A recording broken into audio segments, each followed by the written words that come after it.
Bolo odhalenie Moona najväčšia chyba, akú spravil? To sa dneska dozvieme, pretože si pozrieme jeho animáciu, ktoré mimochodom mám veľmi rád, pretože sú fakt dobre spracované. A v tejto animácii sa to dozvieme teda, že či naozaj odhalenie na YouTube bola jeho najväčšia chyba, alebo nie. Môj nový limitovaný merch je vonku, ale bude dostupný len týždeň. Preto si ho poď čím skôr predobjednať na moonomerch.sk. Užite si video. Ahojte, ja nie som Moon. Ale si! Si Moon! Áno, som Moon, ale v tomto videu ma vidíte ako animovanú postavičku. Na to, aby som zakryl to, ako reálne vyzerám. Jasné, viete sa teraz prekliknúť na môj kanál a pozrieť si nejaké moje predošlé video a tam moju tvár uvidíte. Ale takto to nebolo vždycky. Tí, čo si ma pamätajú z roku 2016 až 2020, vedia, že som bol vo svojich videách zahalený. Nemal som ani webkameru, ani som sa nenatáčal a ani som nemal žiadne fotky na Instagrame. Áno, presne túto dobu si ináč pamätám, vtedy som viem, že Moona som registroval iba takým spôsobom, že je to nejaký youtuber, ale nevedel som o ňom absolútne nič. Reálne ani v tej dobe ma nejako jeho extra content nezaujímal, lebo Minecraft ma v tej dobe v podstate vôbec nezaujímal. Ľudí sa ma pýta, prečo som sa rozhodol sa zahaliť pri mojich YouTube začiatkoch. Malo to zmysel, oplatilo sa mi to vôbec a taktiež ako sa môj život zmenil, keď som sa v roku 2020 odhalil pred stovkami tisícmi mojich fanúšikov. Má to celkom zaujímavú story, nebudem vám klamať. Preto ešte pred mojím rozprávaním daj odber a zvonček, pretože sa blížime k miliónu. Áno, k miliónu odberateľov. Insane! Milión odberateľov. Vyzerá to tak, že teda Moon bude druhý najodoberanejší youtuber na Slovensku, čo je epic, ja mu to extrémne prajem, pretože Moon je proste super. Akože reálne. Na YouTube. A Social Blade tvrdí, že by som mal milión podľa algoritmu dosiahnuť budúci rok. Tak poďme ich umelú inteligenciu obľúbnuť a dajme milión ešte tento rok. Takže, aby som ja si myslím, že to dá, ohľadom zahaľovania a odhaľovania sa, musíme sa presunúť na úplný začiatok mojej YouTube kariéry v roku 2013. Pretože verte tomu alebo nie, ale na YouTube som začal natáčať už odhalený. Áno, to viem.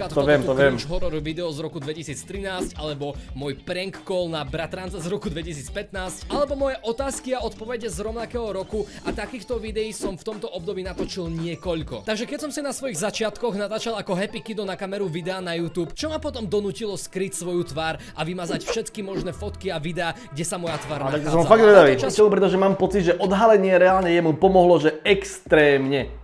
Behu sa datuje do roku 2016, pretože to bol rok, kedy som končil ako deviatak na základke a akurát som nastupoval na strednú školu. Z mojich predošlých animácií ste možno postrehli, že som nikdy nemal na základných školách dobrú reputáciu. Sám doteraz veľmi neviem kvôli čomu, ale je to asi hlavne kvôli tomu, že som bol pre všetkých ľahkým cieľom šikany a zároveň som sa snažil o YouTube, z čoho si tiež moji spolužiaci samozrejme robili srandu. Haha, pozrite sa na myščikové staré videá. Z toho cringe mi je vážne zle. Ach jej, to je klasicky samo. Ach nie, trap. Akože, dobre, reálne, keby ja vidím tiež tie videá, tak asi je to taký dosť cringe, ale zase v tej dobe si myslím, že to bolo také v pohode, robil si srandu, ale akože hej, reálne, keď sa na to pozriem teraz tiež, ide mi to tak trošku cringe. Za neho. A takto to bolo v podstate celý čas, čo som bol na základke. Čo mi samozrejme posunulo moje sebavedomie na taký nízky bod mrazu, že sa sčudujem, že som vôbec v YouTube pokračoval. Ale takto našťastie nebolo. Aj cez reálne v tej dobe si decká proste neuvedomujú to, že niekomu s tým môžu ublížiť. Dnes by som sa zachoval úplne inak a bolo mi to v podstate jedno a nech si robí vlastne čo chce. Či chce robiť nejaké cringe videá v tej dobe alebo nie. Vysmešky som sa svojmu YouTube venoval naďalej. Mal som predsa v tej dobe niekoľko desiatok tisíc odberateľov. Kokos. Akože v tej dobe mať 57 000 odberateľov, tak ako celkom halus. Som skončil. No ale prečo som teda spomínal ten môj prestup zo základky na strednú? No išlo o to, že som sa na strednú neskutočne tešil kvôli tomu, že tam bude nový kolektív, kde si môžem dobré meno u spolužiakov vybudovať už hneď od začiatku. Pretože po tých 4 rokoch, kedy som s bolesťou brucha chodil na základku každý jeden deň, som si už vážne chcel konečne vydýchnuť a vybudovať si partiu úžasných kamarátov na strednej a dokonca aj na internáte, kde som mal s niektorými spolužiakmi bývať. Dával som si teda prehnaný pozor na to, ako sa správam, ako rozprávam, aby som urobil na každého čo najlepší dojem. A svojím spôsobom sa mi to aj podarilo. Do pár dní som... Toto sa dá vôbec takto spraviť? Akože ja som si veľakrát hovoril, že hej, keď som išiel na nejakú inú školu alebo niečo, alebo som spoznal nejakých nových ľudí, takže budem sa správať trošku inak, aby som možno mal s nimi lepší kontakt, mohol by som sa k ním viac prihovárať alebo niečo. Ale mám pocit, že to nie je dlhodobo udržateľné, pretože vždycky napokon vyjde tá tvoja, proste to tvoje reálne vždycky. Som si spravil niekoľko kamarátov, s ktorými som sa začal baviť. Chodili sme spolu do školy, do mesta, to je super. Chodili sme na ihrisko, kde sme kecali do večera. Chodili sme spolu na večere a kecali sme ďalej aj na internáte. Začal som byť vážne veľmi spokojný s tým, ako sa mi podarilo napraviť si svoju reputáciu zo základky tým, že som začal tak dobre na strednej. No kameň úrazu nastal vtedy, keď sa v triede nejakým záhadným spôsobom prevalilo to, že som youtuber. Pretože som to do tej doby tajil a vydržalo to v tajnosti neuveriteľné 3 týždne. No keď sa na videá z tej... Hej, takže mu to fakt dlho nevydržalo, ale zase nie kvôli tomu, že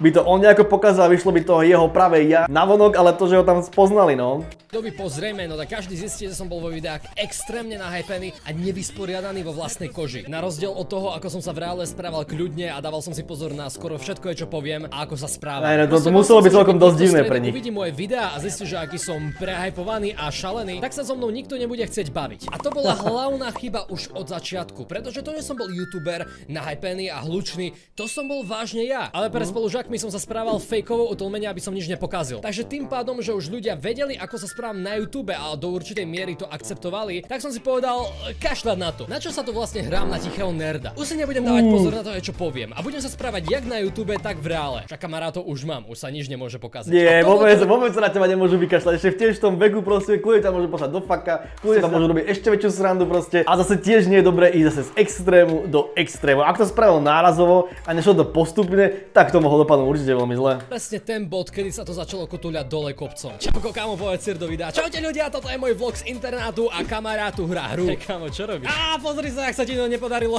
Hej, nebude ti to trochu. Bum, a takto som vytrolil môjho kamaráta. Keď sa vám tento vlog páčil, dajte like a odber na kanál Studio Moon TV. Ešte k sranda, nie? Troll. To sa ti asi nepáči, že? A okej, ľudia, ideme ďalej. Okej, ten asi nie je moc v poriadku.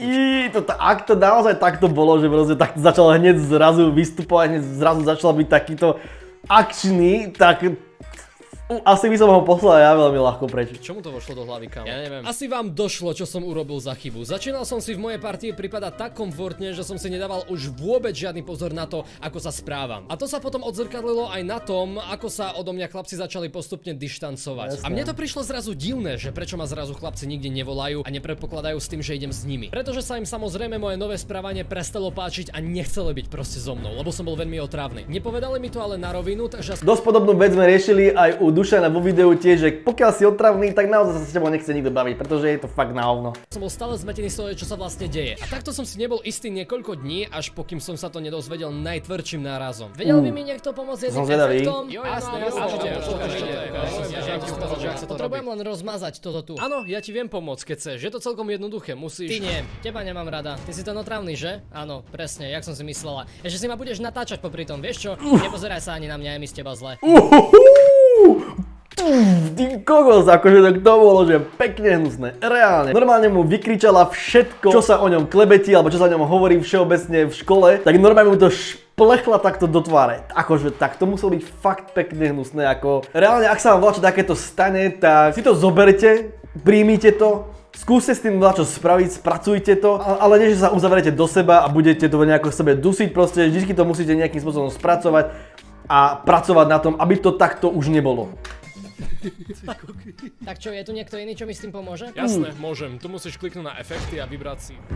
Vtedy mi to vôbec nedocvaklo, čo je na mojom správaní zle. Ľudia moje prehypované videá, kde som robil show vo videu, milovali. Tak prečo keď to predvediem do reálneho života, tak ma za to každý nenávidí? Čo predsa robím zle? Proste toto som reálny ja, čo je na tom zle a prečo ma chlapci vôbec nevolajú so sebou? A ako to, že sa to dostalo k dievčatám? Čau, pôjdeš s nami na večeru? Áno, akurát si dám na seba lepšie oblečenie nejaké. Môžeme kľudne pokecať o tom, jak dneska bolo v škole, keď chceš, vieš. Áno, bola celkom sranda. A čo, akože mňa nevidíš? Tvaríš sa, že som neviditeľný? Prečo môjho spolubývajúceho pozýva s vami na večeru a mňa nie? Len kvôli tomu, že som youtuber, tak si myslíš, že som nejaký weirdo. Som rovnaký ako ktokoľvek z vás, no tak sa netvár, že ma nevidíš, ty hajzel hnusný. Jaký výlet dokážete. Hej, nemá to cenu, jebme na ňo, ideme. Presne tak, aspoň budeme mať kľud. Nie asi, psychopat. Ty vole.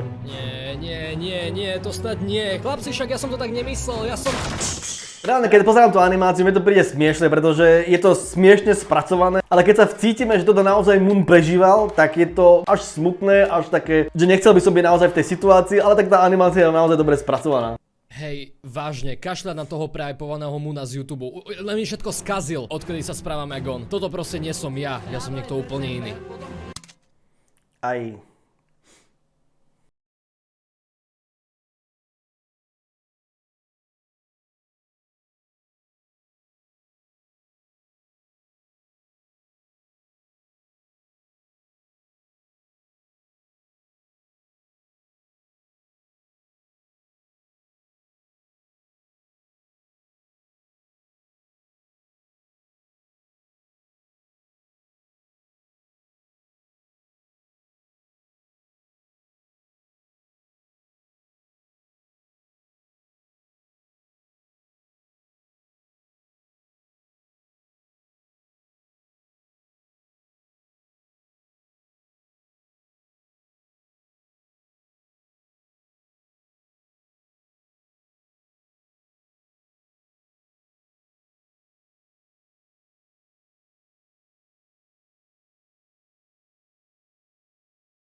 Čo vám poviem, bol som dement. Nie, ale teraz vážne, sú isté veci, ktoré v živote pochopíte až vtedy, keď vám vážne podkopnú nohy. A to bol presne môj prípad. Dá sa povedať, že moje zahalenie bolo v tom období akousi prestávkou v mojom živote, aby som trocha mentálne vyrástol. Pretože netreba zabúdať na to, že som mal furt 15-16 a musel som si v hlave poskladať rozbité puzzle toho, kto vlastne som. Pretože teraz, keď sa na to tak dívam spätne, všetko, čo trebalo urobiť, bolo len vybalancovať to, ako som sa správal v reále a na YouTube videách. Najprv som ani nevedel, čo je moje normálne správanie. Nevedel som, kto som. Hovorím, že moja povaha je prehajpovaná a to bola moja komfortná zóna, ale zároveň keď som sa teraz mal chuť stiahnuť a uzatvoriť, aby som už nič nepokázal, cítim sa komfortne momentálne. Trvalo mi niekoľko rokov, kým som si to nechal v hlave vážne usadiť, ale nakoniec som prišiel k záveru, že som toto potreboval zažiť. Pretože keď som si nedával pozor na nič, čo som rozprával, nevedel som, kedy je to sranda a kedy už presahujem limity toho, čo je akceptovateľné. A po nejakej dobe som pochopil, že tie moje tínedžerské depky, ktoré som mal, boli len veľkým ľadom, ktorý mi schladil moju povahu, aby som tie hormóny, čo sa tam búri, všetko treba to vedel, schladiť. kde tie limity sú. A aby som nebol jeden extrém, ale ani ten druhý extrém, ale niečo medzi tým. Ale toto som nezažil len ja. Každý v mojej triede aj v mojom okolí si tým prešiel, ale v rozdielnych situáciách. Niekto to zažil vo vzťahu, niekto zase s drogami, niekto s rodičmi. Každý sme sa potrebovali nájsť v tom svojom. A v tom je stredoškolský vek veľmi dôležitý. Neskôr sa mi samozrejme podarilo vyrozprávať si toto všetko s chlapcami, ktorých som na začiatku strednej sklamal. A jasné, že sa mi to úplne nepodarilo. Tak je dobré, dopadlo dobre. Od začiatku. Takže z nás nikdy neboli super kamaráti ako kedysi. Ale raz za čas sme dali vonku pokec a neverela medzi nami zlá krv. A to bolo to najdôležitejšie. No v YouTube som stále pokračoval a ľudia ma už niekoľko rokov otravovali s tým, aby som sa znova odhalil. Aj keď boli v podstate stále celý čas na Google.